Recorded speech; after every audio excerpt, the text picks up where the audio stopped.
লেখা হয়েছে 1922 কিংবা 25 সন, কারণ বলা হয়েছে যে বয়স হলো 75 কিংবা 72 বছরের মতো হবে। আমার কাছে যে জিনিসগুলি মনে হয়েছে সেটা হলো হুজুরের জীবনটা শুরুর দিকে একটু অস্থির ছিল। উনি ক্লাস 5 পর্যন্ত পড়েছেন, পড়ার পরে মাদ্রাসায় স্থানীয়ভাবে দেওয়া হয়েছে ওনার ভাইয়ের মাধ্যমে। ওনার একজন বড় মুরব্বী, ওনার জীবনের ওনার পিতার পরে ওনার প্রধান মুরব্বী ছিলেন, কিন্তু খুবই স্নেহ করতেন তাকে। কিছুদিন পরে উনি অস্থির হয়ে গেলেন। ওনাকে আমার ছেলেকে বলতেছিলাম, আমার দিদিকে বলতেছিলাম, বা ছাত্রের জীবনে অমনোযোগিতা আসা, অস্থিরতা আসা, এরপরেও যে আবার একটা মহান সফল জীবন হতে পারে। আমি যখন জুমার পর পড়ছিলাম লেখাটা, তখন আমার সেই জায়গাটা এসে আমি থেমে গেছি।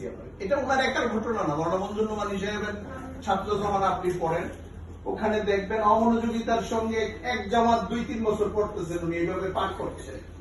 পরে আবার এক উস্তাদের কাছে একসঙ্গে 2-3 বছরের কিতাব পড়ে ফেলেছে।